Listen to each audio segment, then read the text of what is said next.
Assalamualaikum warahmatullahi wabarakatuh.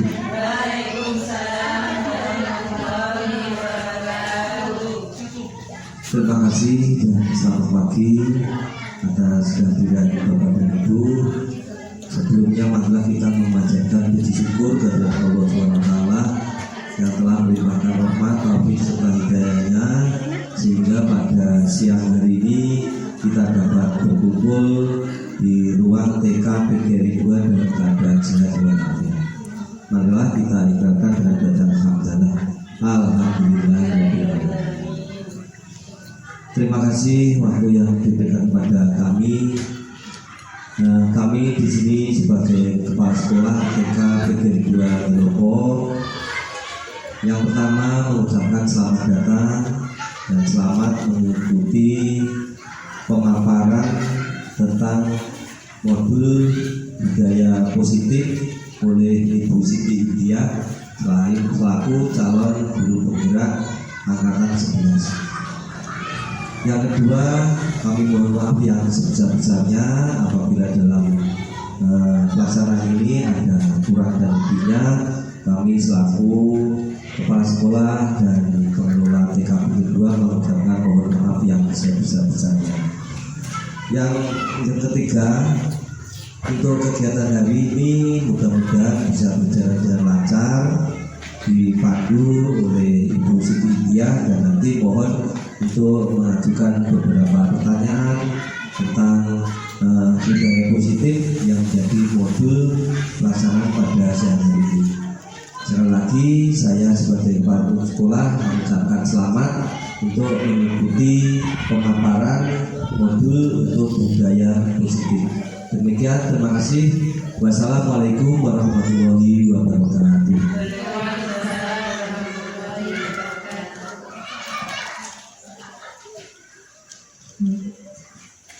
Baik, terima kasih Bapak Kepala Sekolah yang sudah memberikan sambutan. Saya langsung saja. Assalamualaikum warahmatullahi wabarakatuh. Yang saya hormati Bapak Kepala Sekolah yaitu Bapak Haryono SPG serta teman-teman guru yang hadir pada siang hari ini. Alhamdulillah, marilah kita menjadikan rasa puji syukur kepada Allah Subhanahu wa Ta'ala yang telah melimpahkan rahmat, taufik serta inayahnya kepada kita semua, sehingga pada kesempatan di siang hari ini kita bisa bertatap muka dalam acara. Saya akan memaparkan atau sosialisasi, yaitu presentasi menyebarkan pemahaman dan penerapan pengalaman budaya positif. Dan dalam keadaan sehat walafiat, semoga tidak ada halangan satu apapun. Salawat dan salam tetap kita limpahkan kepada junjungan Nabi besar kita Muhammad SAW, dan yang kita tunggu-tunggu syafaatnya besok di yaumil qiyamah. Baik, ibu-ibu, di sini saya akan memaparkan yaitu tentang modul 1.4, yaitu menyebarkan pemahaman dan penerapan pengalaman budaya positif. Namun sebelum slide berikutnya, mungkin ibu-ibu sudah pernah diterapkan ya budaya positif itu. Ini budaya positif itu apa sih? Apa ya? Mungkin sudah dilaksanakan di sekolah kita, serta ibu-ibu. Budaya positif bisa next dulu ibu. Baik. Ya. Budaya positif di sekolah ialah nilai-nilai, keyakinan-keyakinan dan kebiasaan-kebiasaan di sekolah yang berpihak pada murid agar murid dapat berkembang menjadi pribadi yang kritis, penuh hormat, dan bertanggung jawab. Dalam modul ini konsep inti budaya positif yaitu terdiri dari beberapa bagian: penerapan paradigma baru, disiplin positif, kebutuhan dasar manusia, motivasi perilaku manusia, dan posisi kontrol guru, serta segitiga restitusi. Mungkin akan kami jabarkan ya di sini tentang yang pertama, yaitu pembelajaran dengan paradigma baru, yaitu pembelajaran paradigma baru atau kurikulum, yaitu kurikulum merdeka kita sekarang ya, merupakan pembelajaran yang berprinsip pembelajaran berdiferensi yang berorientasi pada penguatan kompetensi dan pengembangan yang sesuai dengan dimensi profil pelajar Pancasila. Jadi di sini kita kurikulum yang saat ini itu adalah yaitu kurikulum Merdeka, ibu-ibu. Ya, jadi kalau saat ini menurut saya itu fokus pada pembelajaran anak, terutama pada itu minat bakat anak seperti itu. Selain itu kita di sini prosesnya kita macam-macam ya Bu dalam memberi pelajaran pada anak-anak itu. Tidak hanya maksud saya beberapa metode, ada caranya yaitu metode ceramah, ada lagi metodenya pembelajaran seperti itu. Mungkin kalau dengan metode ceramah anak-anak itu biasanya belum paham ya Bu ya, apalagi kita di TK jadi hanya ngomong menjelaskan ke anak, mungkin anak-anak nggak akan paham. Tapi dengan media pembelajaran, misalkan dengan tema, misalnya Pak Dokter, misalnya ya kita membawa alat-alat suntik, bukan alat suntik beneran, tapi kita alat suntiknya kan seperti media itu ya Bu, mungkin untuk paham, seperti itu. Jadi pembelajaran yang di sini itu terutama dalam kurikulum saat ini membuat anak yaitu berpikir kritis, kreatif, kolaboratif, komunikasi, evaluasi seperti itu. Baik, bisa dilanjut. Selanjutnya disiplin positif. Disiplin positif adalah cara menerapkan pendisiplinan yang bertujuan untuk menumbuhkan kesadaran serta memberdayakan anak untuk mandiri. Disiplin positif dilakukan supaya anak melakukan sesuatu bukan karena ditakut-takuti dengan hukuman, ancaman, atau karena dijanjikan suapan atau hadiah. Disiplin positif merupakan pendekatan yang tetap memperhatikan hak-hak anak untuk berkembang dengan sehat, mendapatkan perlindungan dan merasa nyaman untuk terlibat dalam proses pendisiplinan. Jadi di sini anak-anak untuk dikedepankan dalam sikap disiplin. Nah, bagaimana dengan itu kebiasaan kita yang sehari-hari? Yaitu bagaimana disiplin apa dalam hal apa? Yaitu sikap menaati menjalankan peraturan, tata tertib sekolah. Kita harus disiplin. Di hari Senin kita biasanya upacara, anak-anak memakai seragam yang lebih lengkap, atribut yang lebih lengkap seperti itu. Jadi di sini disiplin positif mengedepankan sikap saling menghormati guru, teman, kemudian kita menghormati diri sendiri, serta menjalankan tugas dan tepat waktu seperti itu ibu-ibu. Baik, saya lanjutkan yang ini tadi. Sebagai pendidik tujuan kita adalah menciptakan peserta didik yang memiliki disiplin sehingga mereka berperilaku mengacu pada nilai-nilai kebajikan ini besar dan memiliki motivasi dalam diri menuju perubahan perilaku ke arah yang lebih baik. Baik, dua tadi yang untuk kedisiplinan mungkin sudah diterapkan di lembaga kita ya Ibu, mungkin juga di lembaga lain juga sudah. Kemudian yang ketiga, kebutuhan dasar manusia. Nah, kemudian kebutuhan dasar manusia merupakan sesuatu yang kita lakukan untuk mendapatkan apa yang kita inginkan. Seluruh tindakan yang kita lakukan memiliki tujuan semua usaha terbaik yang kita lakukan agar kebutuhan dasar kita terpenuhi dengan baik. Nah, kira-kira di sini kebutuhan kita itu apa saja ya Ibu sebagai dasar manusia ini? Yaitu bertahan hidup. Seperti kalau bertahan hidup berarti kita harus ya, adalah makan, minum, tidur, istirahat seperti itu. Nah, yang kedua adalah kasih sayang.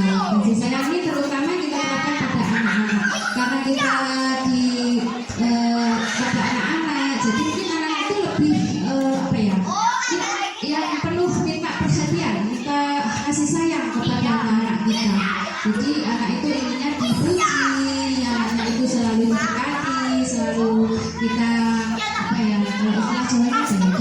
dibonggong seperti itu ya Bu, seperti itu. Dan yang ketiga adalah penguasaan.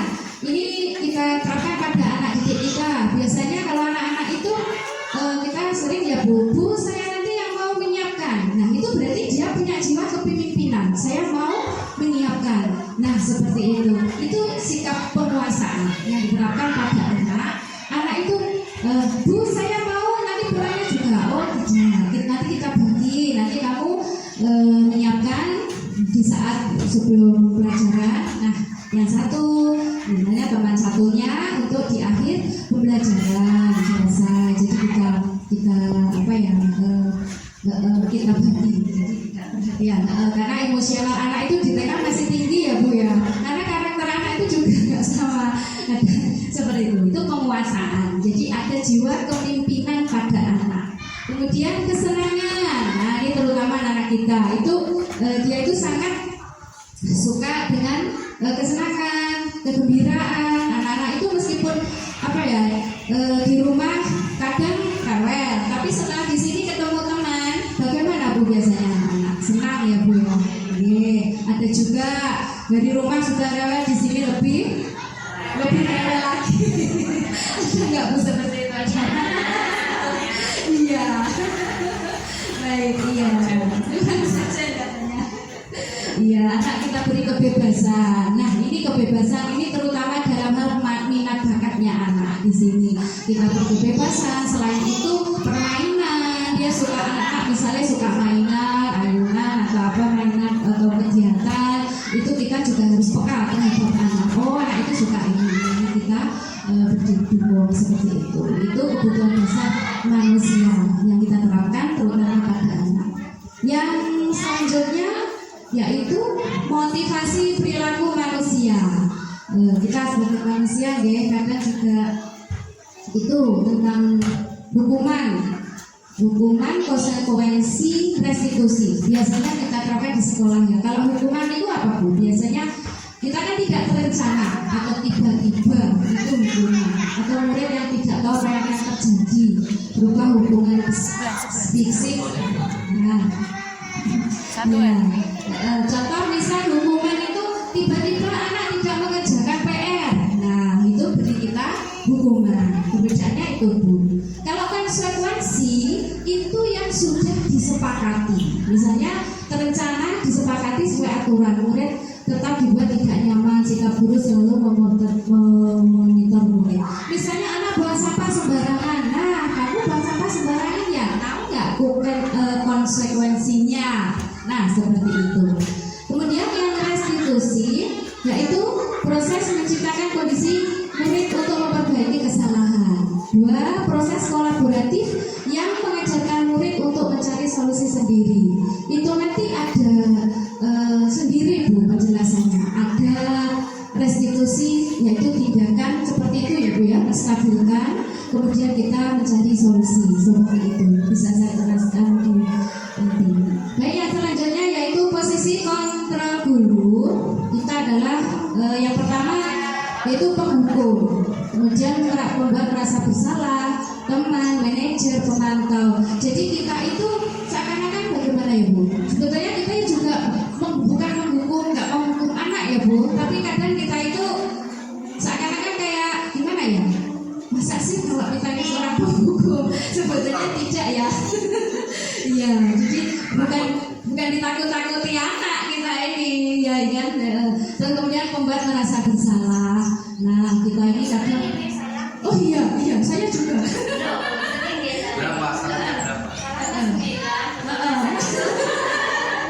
Bisa, mau harus ditambahkan biar dia menambahkan.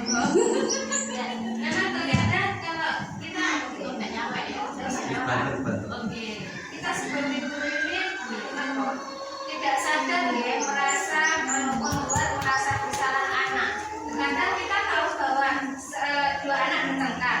Kita tahu kalau anak ini benar, anak ini salah. Namun ini yang salah ini agak super hiper ya. Jadi ibarat kata kita ini membuat merasa bersalah yang benar. Nah, kan tanpa kita sadari nih, ternyata kita itu sering sekali melakukan seperti itu. Makanya dari sini mungkin dari webinarnya Bu ini nanti kita tahu maksudnya hal-hal yang seperti itu sebaiknya kita tambah. Iya. Terima kasih, alhamdulillah ya ada tambahan dari Bu Yanti. Mungkin yang sering dilakukan mungkin ya kita membuat merasa bersalah seperti itu. Dan kita pun juga bukan seorang penghukum ya Bu ya. Iya, nggak ingin anak kita itu selalu melanggar peraturan. Pengennya anak kita itu selalu selalu disiplin, anak kita itu selalu memperhatikan kita. Tapi tanpa kita sadari terkadang kita itu gimana Bu? Nah, merasa kita iya seperti itu. Nah, yang ketiga adalah sebagai teman. Kita juga harus punya kepada anak itu sebagai teman sendiri. Biar anak itu tidak takut seperti itu ya. Terkadang Bu seperti kata kemarin saya ketemu Bu Guru. Ini kan itu seperti teman, seperti ngajak kita ngobrol bersama. Jadi nggak ada rasa takut seperti itu. Kemudian pemantau. Nah, kita selalu memantau anak didik kita. Nah, apalagi anak-anak ya kita selalu memantaunya. Takutnya apa Bu? Takutnya nanti kalau anak di jalan. Nah, seperti itu. Jadi pertama itu. Kedua, terkadang anak itu kan emosionalnya masih tinggi. Jadi takutnya nanti anak bertengkar. Terus bermainan tiba-tiba asyik gitu ya. Tiba-tiba nangis seperti itu. Jadi kita harus sering banyak memantau juga. Ya, kadang itu lena gitu ya Bu ya. Kita saat istirahat biasanya kalau istirahat kita sudah ribet dengan penilaian, kemudian menyiapkan kegiatan setelah istirahat. Jadi kita tidak memantau bagaimana anak bermain di luar sekolah. Mungkin itu juga pengingat buat kita ya, saat istirahat mungkin bisa kita sendiri. Betul. Iya, terima kasih. Ada tambahan tanggapan dari Bu Supriyanti. Mungkin dari ibu-ibu lain monggo untuk pengalaman yang pernah itu di saat istirahat, di saat anak-anak pembelajaran ataupun di anak bermain. Mungkin ada kejadian yang bagaimana gitu Bu, yang di saat itu tidak bisa terpantau oleh kita gitu. Mungkin ada tambahan? Nurin? Iya, bisa dilanjut ibu-ibu? Iya, mana semangatmu? Mana suaramu? Suaraku. Baik, iya, biar tidak ngantuk ya ibu. Baik, saya lanjut. Sekarang di sini kita juga sebagai manajer juga ya Bu ya. Kita di sini anak-anak juga sudah belajar, sudah bermain, belajar pun kita sebagai seorang manajer di dalam mendidik. Baik, yang selanjutnya mungkin ada kasus ini ya Bu ya. Nah, ini ada kasus nih. Saya buat kasus seperti ini. Putri terlambat datang sekolah. Ya, ini penerapan ya, itu tadi penjabaran penghukum dengan suara yang nada tinggi, menghardik dengan bahasa tubuh, mata yang melotot, jari menunjuk-nunjuk. Kita tega nggak seperti itu ke anak? Iya. Terus kita bilang begini, terlambat lagi, selalu datang terlambat. Kapan kamu bisa datang tepat waktu? Nah, tanyakan pada diri Anda, jika hal itu tersebut terjadi pada Anda, misalnya terjadi pada kita ini terus bagaimana Bu seandainya digitukan? Langsung ya, ini sama itu atas bawah buat sama. Terus langsung hasil ini kemungkinan murid marah dan mendendam atau bersifat agresif. Bisa jadi sesudah kembali duduk, murid tersebut akan mencoret-coret bukunya atau meja tulisnya. Yang lebih buruk lagi, ketika melihat mobil atau motornya Pak Guru akan menggoresnya. Ini ya, ini saya baca contoh seperti itu. Ini kalau di TK mungkin gini, Bu Guru saya baru datang terlambat, marah-marah. Terus ada gini, aku nggak mau sama Bu Guru itu. Nah itu mungkin kalau terjadi di TK ya Bu ya, anak-anak gitu ya. Terus tetapi kalau ini contoh ini untuk di SD atau SMP, SMK, dia diam orang itu. Mungkin dia punya itu, kemungkinan merasa dendam. Iya, rasa dendam. Karena kita dengan nada yang penghukum seakan-akan itu. Jadi itu gini, Bu itu motornya yang mana? Gitu. Wah, biasanya anak-anak SMK seperti itu mungkin itu ya. Ya semoga tidak ada. Iya. Kalau mungkin gurunya nanti dia malah pulang jadi masuk. Iya. Saya nggak mau sekolah. Iya, Iya, seperti itu. Padahal kita kan juga tidak marahin ya Bu ya. Kadang-kadang kamu kok kenapa baru datang? Kenapa pembangun kau apa iya? Apa tidur malam tidurnya kemalaman? Gitu terus Main game diem. HP Bu. Iya, dia main game katanya. itu diem. Ternyata apa? Nipir pulang bu. Ada bu anak sini. Sesi lagi itu kostumnya sudah beda. Soalnya nggak pakai seragam nah. Kostumnya sudah beda. Pamitnya mau beli jajan, pamit. Kesini udah nggak pakai seragam. Udah Ya seperti itu. Pulang nggak balik lagi. Kapan balik lagi sudah main sepeda, bawa sepeda bu. Seperti itu. Dengan ini beda.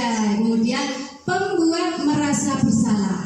Kita misalnya tadi anak datang ya Putri tadi ya, kita dengan suara halus, sedih, bahasa tubuh merapat pada anak, lesu Putri, kita deketin misalnya. Kamu ini bagaimana ya? Kamu kan sudah berjanji sama ibu, tidak akan terlambat lagi. Kamu kenapa mengecewakan ibu? Ibu benar-benar kecewa loh pada kamu. Nah, bagaimana kira-kira Bu kalau gitu kan kalau anak? Mungkin anak merasa bersalah, ya bersalah karena telah mengecewakan ibu gurunya. Ya Allah, saya merasa bersalah. Bu guru baik sama saya, nggak memarahi saya. Berarti dia itu anaknya mungkin membuat merasa bersalah anak itu. Jadi seperti itu Bu.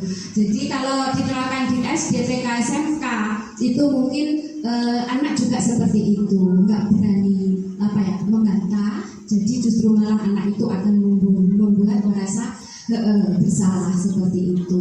Kemudian bisa dilanjut. Iya teman ya, nada suara akrab. Kita menganggap bahwa anak kita itu seperti teman gitu ya. Putri, kamu ini bagaimana ya? Kamu sudah berjanji pada ibu tidak akan terlambat lagi. Kamu kenapa mengecewakan ibu? Ibu benar-benar kecewa sekali pada kamu. Kira-kira anak-anak juga merasa bersalah karena telah mengecewakan ibu gurunya. Murid akan merasa menjadi orang yang gagal dan tidak bisa membahagiakan orang lain. Jadi anak merasa mengecewakan jika seperti itu. Baik, pemantau.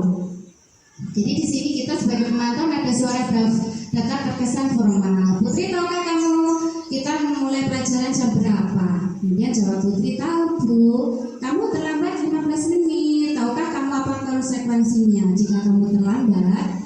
Ya, tahu Bu. Di sini Bu ya, saya keliru. Saya harus tinggal di saat jam istirahat untuk mengejar ketinggalan pelajaran dan mengerjakan tugas yang tertinggal. Kemudian Bu Guru ya, benar. Kamu harus tinggal untuk mengejar ketertinggalan pelajaran dan tugas yang tertinggal. Jadi meskipun dia ketinggalan, tapi tetap kita memberi tugas menyusul gitu seperti itu ya. Kita harus tetap memantaunya seperti itu. Kemudian manajer, nada suara tulus, bahasa tubuh tidak kaku mendekat ke murid. Putri, apakah kamu mengetahui jam berapa sekolah dimulai? Ya Bu, tahu jam 7. Ya, kamu jadi terlambat. Kira-kira bagaimana kamu akan memperbaiki masalah ini? Saya bisa bertanya ke teman saya Bu untuk mengejar ketinggalan pelajaran. Baik, itu bisa dilakukan. Apakah besok ada masalah untuk datang tepat waktu? Tidak Bu, besok saya akan datang harus tepat waktu. Baik, saya hargai usaha kamu untuk memperbaiki diri.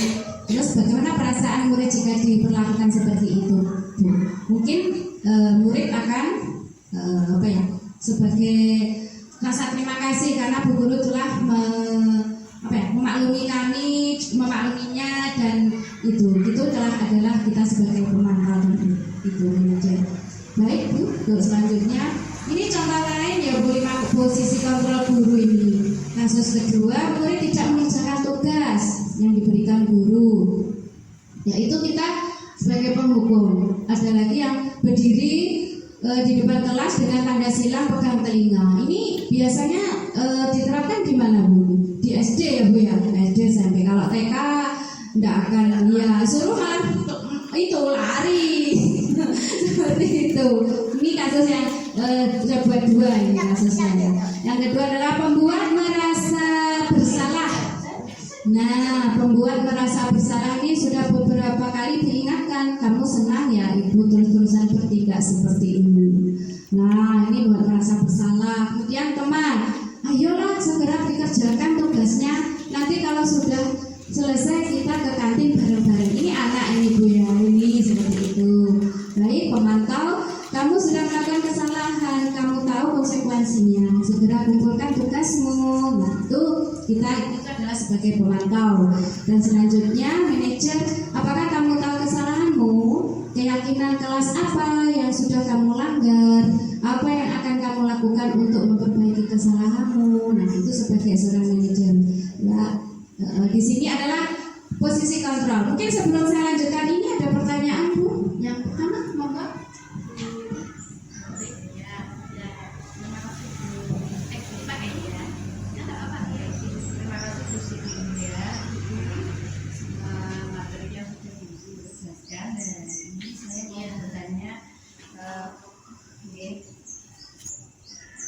Bertanya, apa konsep budaya positif yang berpihak pada murid? Bisa dijelaskan?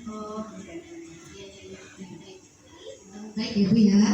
Baik, terima kasih pertanyaan dari Bu Nuri. Konsep budaya positif yang berpihak pada murid. Nah, ini memang sangat penting sekali ya Bu. Ini akan saya ulangi dari budaya positif itu tadi, yaitu tentang nilai-nilai Bu, nilai-nilai keyakinannya dan kebiasaan-kebiasaan di sekolah. Nilai-nilai itu nilai yang bagaimana? Maksudnya nilai-nilai kebaikan, yaitu nilai misalnya sifat yang dimiliki oleh anak. Pertama itu karakter anak mempunyai nilai rasa punya tanggung jawab, anak ya suka menolong, menghormati ibu dan bapak guru, serta menghormati orang tua.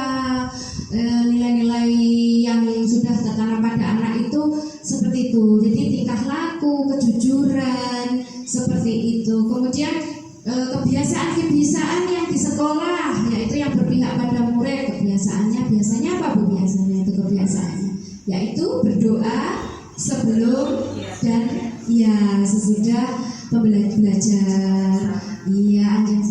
Kemudian asmaul husna seperti itu kalau pagi. Kalau di TK kami, di TKPGRI 2 itu kebiasaan kami di pagi itu jadi satu dengan SD itu berdoa bersama. Kemudian juga senam bersama. Di hari Senin juga upacara bersama seperti itu. Jadi membuat anak itu menjadi perilaku yang kritis, penuh hormat dan bertanggung jawab. Seperti itu Bu Nuri, pertanyaan saya, jawaban dari saya. Mungkin ada kurang lebihnya. Baik, ada ini Pak Guru, monggo. Bapak. Tidak bisa untuk saya. Saya tidak bisa buat pertanyaan itu. Terima kasih waktu yang diberikan kepada kami. Tadi modul tentang budaya positif ya, kita mulai dari awal tadi ada pembelajaran yang berparadigma baru, terus ada lagi disiplin positif, terus kebutuhan dasar manusia, motivasi perilaku manusia, posisi kontrol guru maupun segitiga restitusi. Dari hasil pemaparan tadi saya mengurek-urek ini ya. Ada pertanyaan sedikit, mengapa hal tersebut sangat penting sehingga untuk menciptakan lingkungan yang nyaman bagi budaya sekolah yang positif. Artinya sepenting apa ya? Penting apa atau pentingkah untuk penerapan budaya positif di sekolah? Mohon penjelasan, saya agak kurang memahami tentang budaya positif tadi. Jadi untuk lebih pentingnya melakukan budaya positif di sekolah. Demikian pertanyaan dari kami. Baik, terima kasih Bapak Kepala Sekolah. Ada satu pertanyaan di sini ya. Mengapa penting untuk menciptakan lingkungan yang nyaman bagi budaya sekolah yang positif? Ya, menurut saya sangat penting sekali ya Ibu-ibu ya. Karena apa? Budaya positif ini sangat diterapkan pada anak-anak itu agar proses pembelajaran anak itu juga tercapai gitu loh. Jadi budaya yang baik, budaya yang positif dengan nilai-nilai yang baik tadi yang sudah saya jelaskan, anak tentang jujur, bertanggung jawab, mau memperhatikan bu guru, pak guru di saat menyampaikan materi pembelajarannya. Jadi anak itu akan proses pembelajarannya itu juga terpengaruh seperti itu. Ya, jadi lingkungan, kita buat lingkungan menjadi aman, nyaman. Jadi kalau pembelajaran tanpa yang aman, nyaman, kita tidak membudayakan positif itu, mungkin kalau tidak membudayakan itu, mungkin selagi kita akan belajar aja gimana Bu? Tidak ada rasa nyaman, tidak ada, iya intinya anak itu malas ya Bu ya. Nah, kalau kita membudayakan itu sangat penting sekali karena itu mempengaruhi motivasi anak dalam sistem pembelajarannya. Jadi agar anak itu tercapai keberhasilannya, yaitu menumbuhkan karakter anak sesuai profil pelajar Pancasila, sesuai kurikulum merdeka kita yang saat ini. Begitu Bapak yang sudah saya jelaskan, itu jawaban dari saya, Ibu-ibu. Ya. Mungkin ada pertanyaan lagi selanjutnya atau saya melanjutkan? Yang dari sebelah sana Bu. Monggo.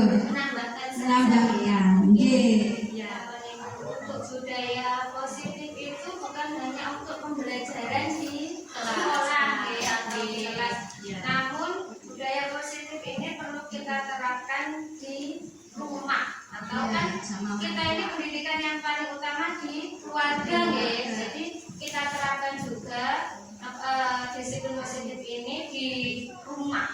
Jadi di sekolahan kan kita tinggal menambahkan. Seperti kalau di sekolahan kan Bu In pernah kemarin ada video membuat pembelajaran kesepakatan kelas, ya. Nah, itu kita bisa buat di rumah tentang kesepakatan dengan orang tua. Nah, seperti apa? Kalau mau pergi itu harus meminta izin. Nah, mau pergi kemana, dengan siapa? Nah, itu kan sudah kesepakatan dengan orang tua. Pulangnya nggak boleh sore-sore. Nah, itu sudah kesepakatan. Jadi maksud saya tidak merujuk ke pembelajaran saja, namun juga di kehidupan sehari-hari, pembiasaan. Terima kasih. Terima kasih Bu Yanti atas tambahannya, tanggapannya, betul sekali ya, terima kasih. Jadi kesepakatan kalau tidak hanya di kelas, mungkin budaya positif itu juga diterapkan di rumah bersama orang tua kita. Seperti contoh yang sudah disampaikan tadi, kalau mau berangkat sekolah ataupun main, kita harus izin dan minta izin, berpamitan, supaya kita sebagai orang tua tidak mencari ataupun mengkhawatirkannya. Budaya positif seperti itu memang harus sangat penting kita terapkan, terutama mulai anak usia dini, Bu-ibu. Karena apa? Pondasi anak itu dimulai dari usia dini. Jadi karakter anak itu dimulai dari saat ini. Biar ada Jadi saya lanjut ya, posisi kontrol. Apakah saya kecewa dengan kamu? Ini saya lanjut lagi ya Bu Binti. Next. Ya. Kemudian kita penghukum tadi. Nah, lanjut. Kira-kira bagaimana kamu akan memperbaiki masalah ini? Kemudian manajer itu seperti ini. Ayolah segera kamu kerjakan biar kita bisa segera istirahat. Itu teman. Terus kemudian posisi kontrol selanjutnya, kamu telah terlambat 15 menit. Apakah kamu tahu apa konsekuensinya? Itu memantau. Sekarang ini keyakinan kelas ya Ibu. Untuk selanjutnya yaitu keyakinan kelas. Keyakinan kelas adalah seperangkat nilai dan prinsip yang disepakati bersama oleh guru dan siswa untuk memandu perilaku dan interaksi di dalam kelas. Keyakinan kelas dapat dibuat dengan melibatkan siswa secara aktif dalam prosesnya. Jadi seperti kemarin saya sudah membuat videonya itu ya, sama anak-anak kita membuat kesepakatan kelas, yaitu biasanya apa Bu? Biasanya kalau di sekolah kita kesepakatannya banyak sekali ya Bu ya. Ya, jangan buang sampah sembarangan. Kemudian kalau di TK tidak boleh bertengkar atau seperti itu, saling tolong menolong, ya saling maafkan, menghormati, seperti itu. Dan kemudian nah ini tadi segitiga restitusi yang tadi ada itu tadi ya. Segitiga restitusi adalah proses menciptakan kondisi bagi peserta didik untuk memperbaiki kesalahan mereka, sehingga mereka bisa kembali pada kelompok mereka dengan karakter yang lebih kuat. Melalui restitusi, kita dapat membantu peserta didik menjadi lebih memiliki tujuan, disiplin positif, serta memulihkan dirinya setelah berbuat salah. Jadi di sini di dalam modul 1.4 ini budaya positif ini ada segitiga restitusi. Maksudnya apa ya Bu restitusi itu? Yaitu yang ada 3. Satu, menstabilkan identitas. Yang kedua, validasi tindakan yang salah. Kemudian menanyakan keyakinan. Nah, menstabilkan identitas itu bagaimana? Nah, biasanya kan kita sering di TK itu ada anak-anak yang tahu-tahu menangis. Ada laporan, Bu, Laura menangis. Bu, Kenzo nangis. Kenapa? Itu suatu kita menstabilkan identitas. Karena ada laporan anak bahwa oh dia ada yang menangis. Ada apa? Ya kita stabilkan identitas tersebut dengan cara bagaimana? Nah di sini ada masing-masing penjelasannya. Next ya Bu ya. Menstabilkan identitas ini maksudnya ada masalah apa? Kok menangis gitu. Kemudian tidak apa-apa berbuat salah, kita bisa menyelesaikan ini, wajar manusia itu adalah berbuat salah. Nah kita tanya seperti itu, kenapa, ada apa, kita menstabilkan masalah. Kemudian validasi tindakan. Nah tindakannya next. Kemudian validasi tindakan yang salah di sini kita tanya seperti yang sudah saya buat kemarin Bu ya, kamu pasti punya alasan melakukan itu kata-kata dari validasi tindakan. Nah misalnya tadi ada laporan bahwa ada anak salah satu menangis, Ina lapor ya, dan Kenzo nangis. Bu, Kenzo menangis, kenapa? Dia perebut mainan, dia mau pinjam tapi sama Mbak Anggun tidak dipinjami. Oh begitu. Jadi kita harus tanya kejelasannya apa betul itu ya. Jadi kita tidak harus langsung oh kamu salah seperti itu, tidak bisa. Jadi kita harus tahu kenapa permasalahannya itu. Kamu pasti punya alasan melakukan itu, seperti Kenzo memukulnya misalnya. Kemudian padahal kamu bisa melakukan hal yang lebih baik gitu, seperti itu ya. Dan selanjutnya menanyakan keyakinan. Nah, apa keyakinan kelas kita? Misalnya kita kan tidak boleh bertengkar. Nah, sudah diyakini di dalam kelas kita. Ya, nilai-nilai apa yang telah kita sepakati seperti itu. Nah, kita kan sudah buat keyakinan, kesepakatan kelas. Nah, seperti itu. Jadi, Kenzo, kamu kan tahu tidak boleh bertengkar, memukul ataupun merebut mainan. Kalau mau pinjam berarti harus izin dulu seperti itu. Kita menanyakan keyakinan itu. Jadi ada restitusi itu seperti itu.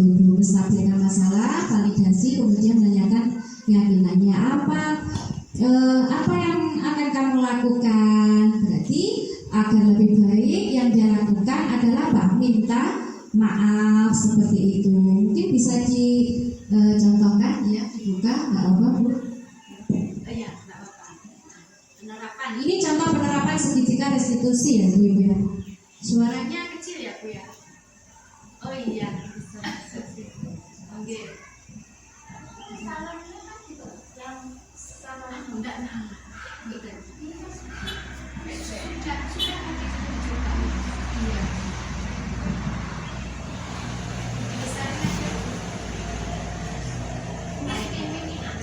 Dimasukin bagian. Nah. Iya.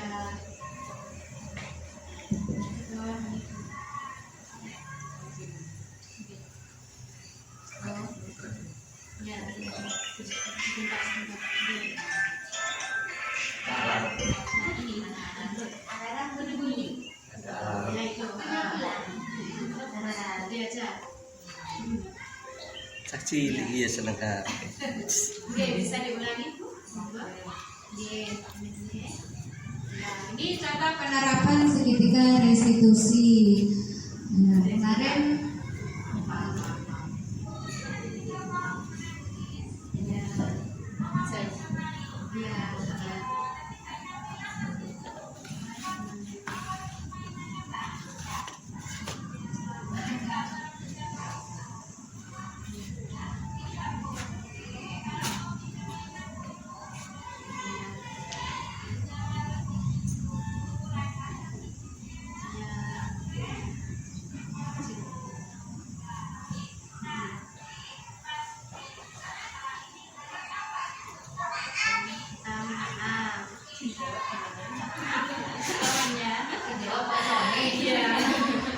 Iya. Iya, ini suaranya ya Bu ya, agak kecil nggak apa ya. Ini contoh penerapan segitiga. Itu tadi ya, si Kenzo merebut mainan Anggun karena Anggun bersikeras tidak mau meminjami. Akhirnya Kenzo akhirnya memukulnya Bu. Nah, padahal kesepakatan kelas sudah dibuat itu tidak boleh bertengkar. Kalau minjam mainan juga harus meminjam. Iya. Masih terus. Iya. Iya, tidak mengulanginya lagi. Kalau dia berdua dia meminta maaf. Itu adalah tadi segitiga restitusi, itu penerapannya. Kita mencari itu istilahnya masalahnya apa, karena apa, tindakan yang seharusnya kita lakukan ke anak itu bagaimana, seperti itu. Ya, bisa diulang lagi Bu. Ini bertiga ini ya. Nah, iya. Ini bertiga.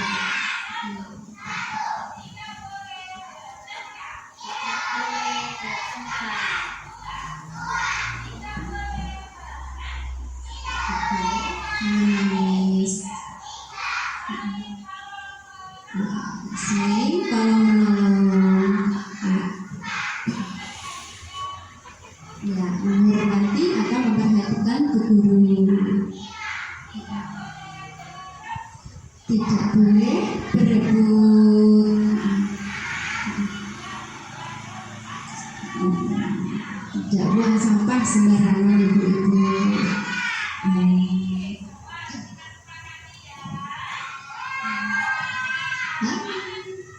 Masih terus Bu? Masih ada ya? Masih iya. Kita dapetin aja ya, biar sampai selesai Bu. Sembarangan. Oke, buat kesana.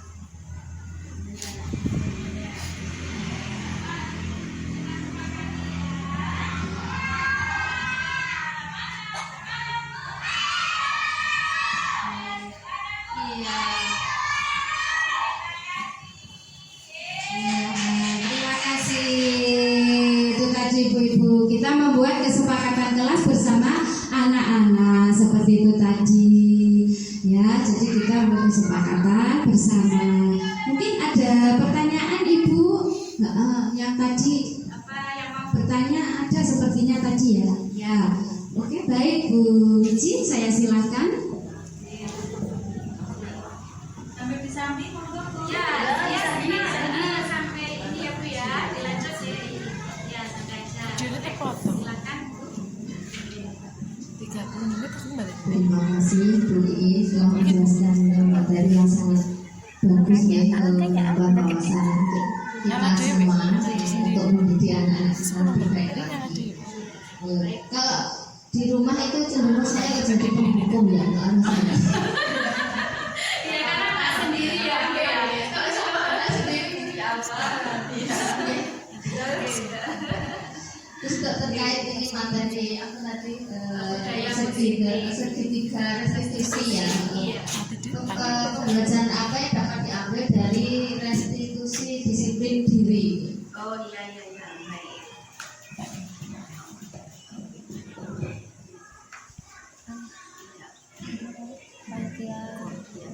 Baik, terima kasih pertanyaan dari Ibu Wiji Lestari. Mungkin saya akan menjawabnya. Pertanyaannya yaitu apa pembelajaran yang diambil dari restitusi disiplin diri? Ya, jadi melalui restitusi ini anak kita bimbing, anak kita tanya dengan sejelasnya, yaitu tentang itu biar menjadi anak pribadi yang lebih baik. Jadi kesalahannya dia itu apa? Terus saya seharusnya bagaimana? Oh, kalau saya berbuat itu memukul, berarti itu nanti ya nggak baik. Nah, seperti itu Bu. Terus kemudian kalau saya merebut, oh kata Bu Guru merebut nggak boleh. Berarti saya kalau mau pinjam mainan saya harus minta izin dulu. Jadi di situ kita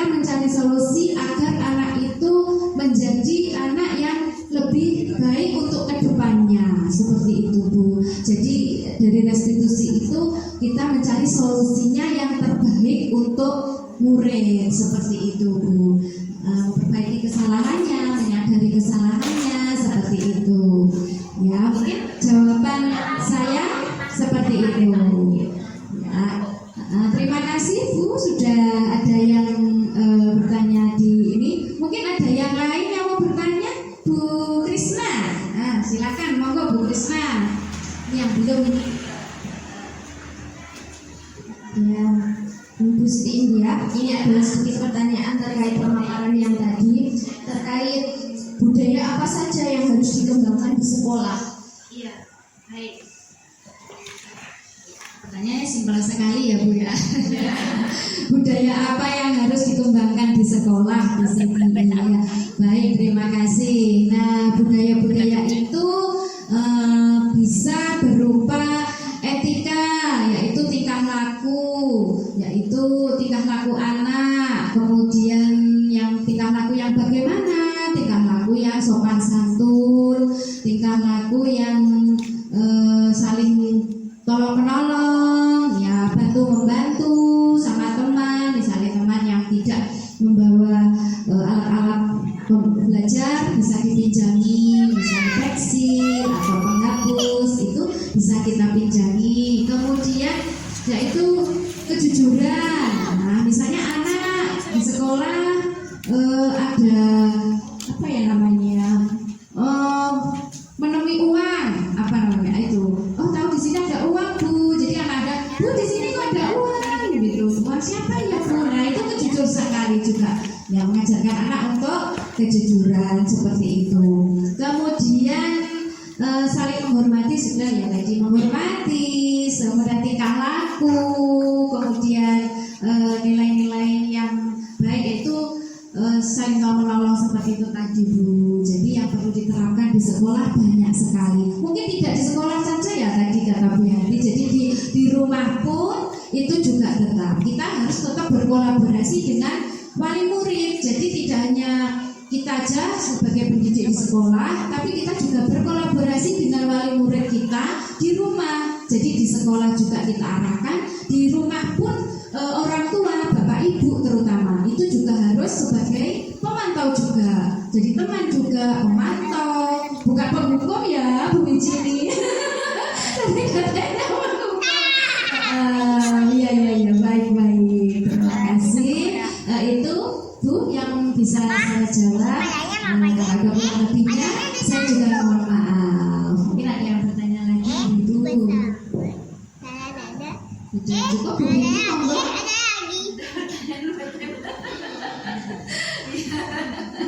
Iya, yang terakhir adalah kami mengucapkan banyak terima kasih ya Ibu-ibu. Nah, di sini sudah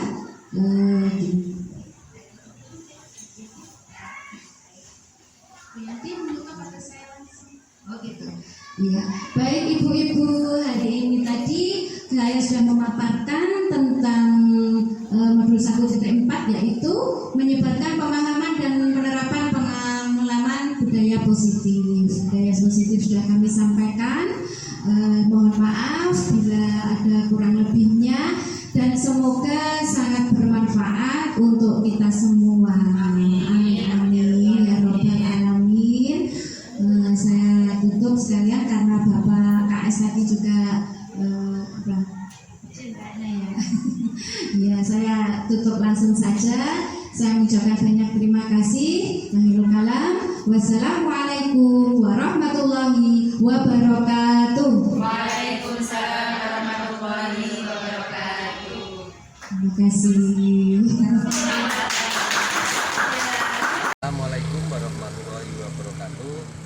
Saya Kepala Sekolah PGRI 2 Dropo telah melaksanakan kegiatan pemaparan modul 2.1 tentang budaya positif yang telah dilaksanakan oleh Ibu Siti India selaku calon guru penggerak angkatan 11.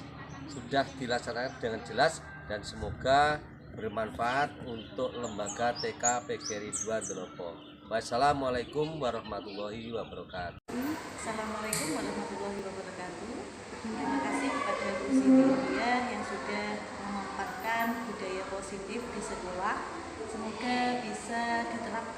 TK PGRI 2 dan semoga TK PGRI 2 semakin baik, semakin maju. Assalamualaikum warahmatullahi wabarakatuh.